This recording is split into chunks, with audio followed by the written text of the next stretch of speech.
नमस्कार, आदाब। मैं एडवोकेट हसनैन परेशवाल आपका स्वागत करता हूँ मेरे यूट्यूब चैनल बैरिस्टर हसनैन पर।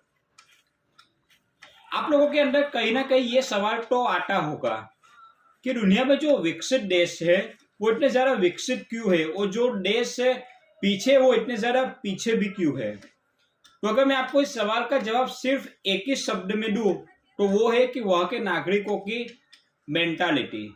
जी हाँ, भले आप लोगों को ये सुनकर यकीन नहीं आएगा, लेकिन मैं आपको ये बात एग्जाम्पल से बताऊंगा। सबसे पहले मैं बात करता हूँ सऊदी की, कि सऊदी इतना ज्यादा विकसित क्यों है। तो आप अपना रटा रटा या ये जवाब दे दोगे कि वहां पे शरीयत का कानून है, जिससे वह का कानून दुनिया का सबसे सर्वश्रेष्ठ है, और साथ में वहां पे ज्यादा सुरक्षा मिलती है, गुनाखोरी कम होती है, जिससे व्यापार में वृद्धि मिलती है और साथ में लोगों को सुरक्षा मिलती है। आप दूसरा भी जवाब दे दोगे कि वहां पे ऑयल एंड नेचुरल गैसेस के बड़े बड़े भंडार हैं, इसलिए वहां पे सबसे ज्यादा विकास है।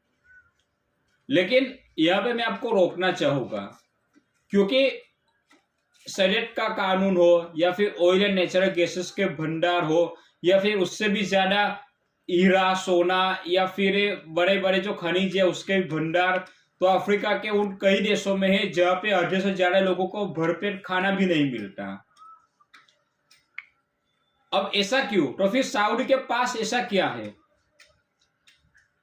7 अक्टूबर 2023 को जब इजराइल ने फिलिस्तीन के ऊपर हमला किया और जब गाजा पट्टी जो जहाँ की आबादी तकरीबन 20 लाख लोगों की थी, वहां पे अभी तक तकरीबन 30-35 हजार लोग तो मारे जा चुके हैं और बहुत से लोग अभी भी जख्मी है, जो लोग भी वापिस मर जाएंगे। सिर्फ हमला ही नहीं किया लेकिन वहां पे जुल्म किया।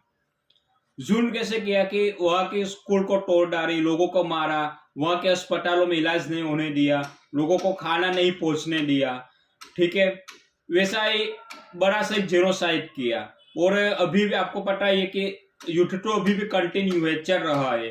तो तकरीबन गाजा की 10 या 15% जितनी आबादी मारी जाएगी, वैसा लोग अनुमान लगा रहे हैं।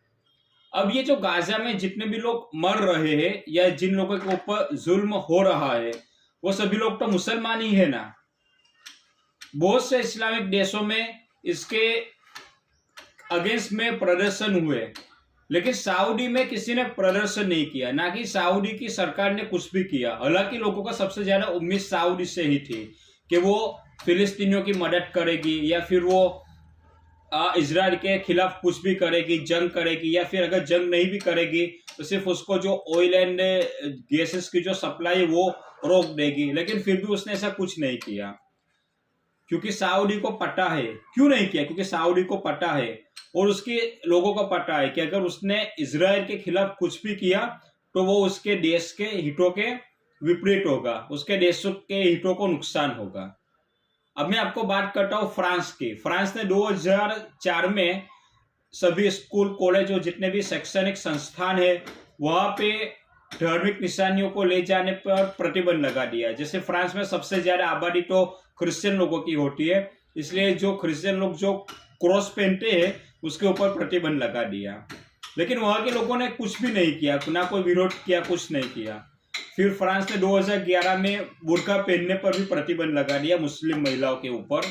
वहां पे मुस्लिमों की आबादी कम है, वो लोग लघुमती में है, लेकिन फिर भी उन्होंने कुछ नहीं किया।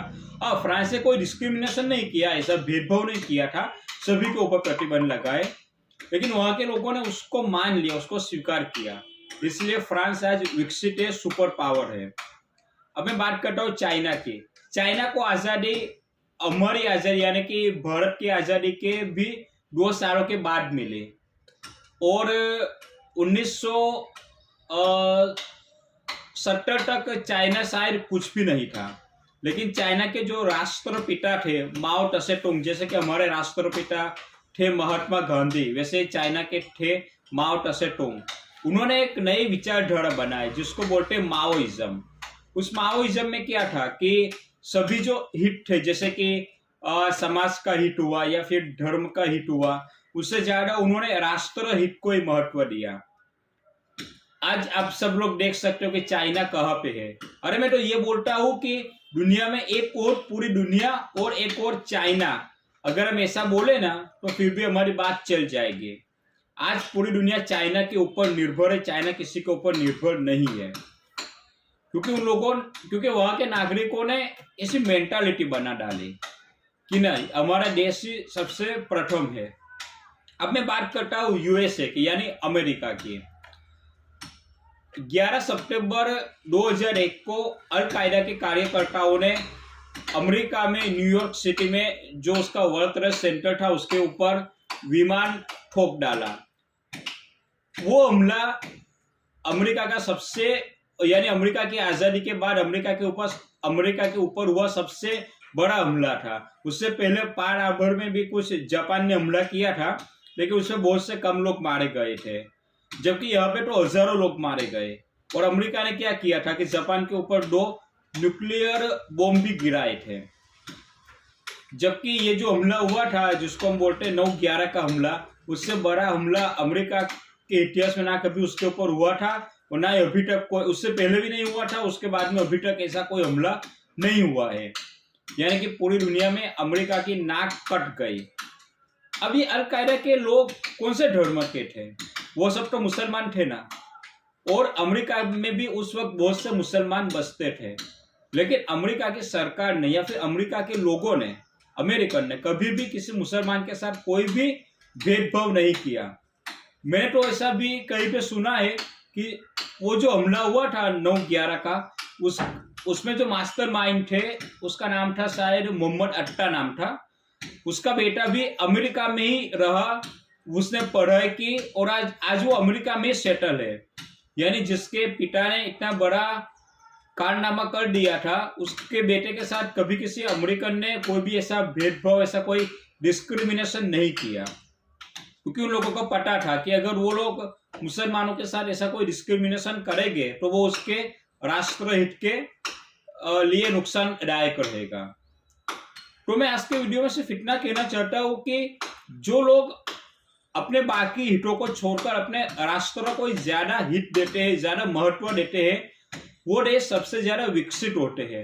तो ये जो मेरा निरीक्षण है, जो एनालिसिस है, वो कहीं ना कहीं पे 100% सही है, क्योंकि एक सबसे बड़ी वजह होती है और ऐसा ही पूरी दुनिया में चला आता है। आप किसी भी विकसित देश में देख लो कि वहां के नागरिक सिर्फ और सिर्फ अपने राष्ट्र को ही सबसे ज्यादा अग्रिमता देते हैं।